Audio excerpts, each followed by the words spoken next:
We are the people who live on the land, who are part of the wind and the snow and the ice and the animals. What we know comes from watching, from listening, from living. This quote has been attributed to various Inuit voices over the years, though its exact origins remain unclear. Still, it captures something essential, something elemental about the spirit of Inuit life and the art that emerges from it.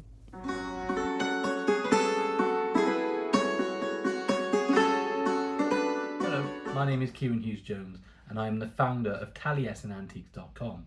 As an antiques dealer, I've come across many different forms of Inuit art and I find it truly fascinating.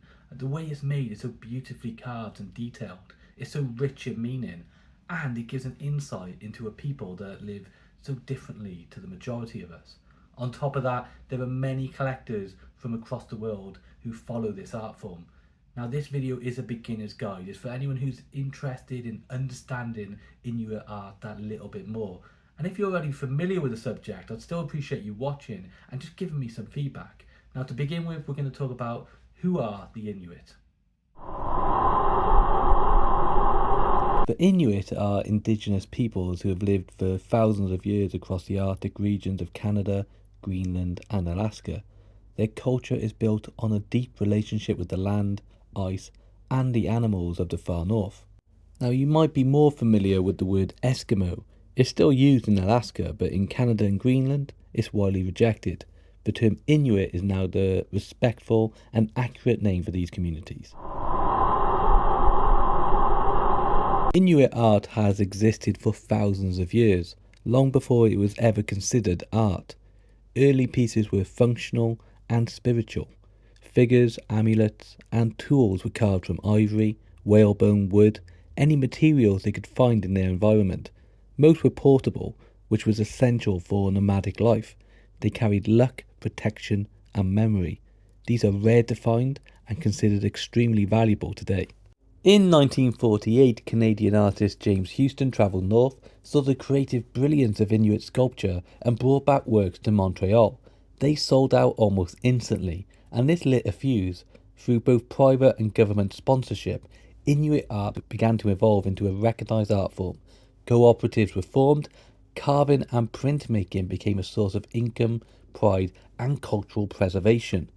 These new pieces still drew on traditional stories, forms and knowledge, but were now created to share Inuit life with the wider world and to provide a vital source of income to the northern communities. Sculptures are made from the materials which are drawn from the Arctic environment. These will include soapstone, serpentine, whalebone and walrus ivory, amongst other locally found materials. The subjects are drawn from everyday life and legend. It can be of animals such as polar bears, oxen, seals, walrus or birds. You have human life such as hunters, families, dancers, scenes of domestic life. And then you have the spiritual themes such as shamans, spirits and transformation figures which are half human, half animal. Inuit prints feature the same themes as sculpture but expressed on paper. Many Inuit artists have become highly sought after figures in the global art markets. Here are just a few key names to know. There's Pouter Seiler, who was known for his bold, stylized dancing bears. Judas Ululak, known for his expressive, sometimes playful figures. Karu Ashavak, a visionary carver of spirit figures and shamanic forms. And of course, Kenajuak Ashavak, whose bold, iconic prints helped define Inuit art on the world stage and inspired generations of artists across the Arctic. There are a wide range of Inuit artists and their works are valued differently. The record was set by the reclining polar bear, made in 1955 by the artist Ela Shiapek, and this sold for $38,400 at auction. So there are many artists, some are very highly sought after, but the majority of Inuit art is perfectly affordable and easy for a collector to enjoy. I have some Inuit art carvings with me right now. All of these are made from soapstone or serpentine. Here you'll see a seal laying on a rock. And you can see the kind of the grain, the natural grain in the soapstone. There's also slight variations in colour. You can also see, of course, this has been carved with many different tool marks. We'll come back onto the bottom, which shows the markings. I've got a couple more. Here's a lovely bird there as well. Again, there is some grain, there is some, I guess, just some natural incursions that you expect to see alongside the clearly carved detail. Here's another bird as well. Again, with the long neck. Carving there. Just beautifully detailed. Each one of these is totally unique, even though the subjects may be similar. Of course, they're done by hand, so they're always going to be different. Here's another one of a duck, which would be on the water. What I'm showing you now is a different type. Again, very decorative to look at and a really fun piece. You've got a Inuit person riding, is it a killer whale or a sperm whale? But yeah, a really fun piece. What's the difference with this one now? This one is not made of stone, it hasn't been carved. This is a resin or a composite. It still has probably come from the Inuit region. You can see the sticker there, which gives that impression. You can also see the ways to tell it bubbles up beneath the surface. Bubbling is something you don't see on stone, of course. It's something you'll see on a resin or a composite. Also, these are cold to touch and they will stay cold because they're stone. Resin may will be cold maybe when you first touch it, but the natural warmth of your hand will gently rise the temperature. That's another way of telling the difference. So of course, this is a nice piece, very decorative, a fun piece to have at home, but the value is going to be different compared to these pieces, which are authentic. Now, back to the signatures. Almost all Inuit art will probably have some form, when it comes to the carvings anyway, will have some form of signature on the bottom. You can see a lot of different numbers here. I'll show you another example as well. On this one, you haven't just got numbers, you've also got some symbols. So let's talk through what they mean. So the symbols are actually from the Inuit Indigenous language. I'm going to try and say this. I think it said Intuit, but I might be wrong. Please correct me. All these symbols are from their own alphabet.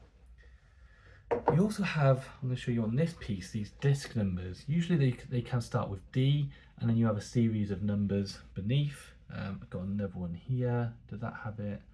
No, that's got a sticker, as you see. Sometimes they have stickers, especially the later pieces. Now the stickers were used mainly during the mid-20th century. This one has a very faint carving, maybe it's the artist's signature. And they were used as an identity system. So you can actually find out the artist if you can make out the disc number, as it's called.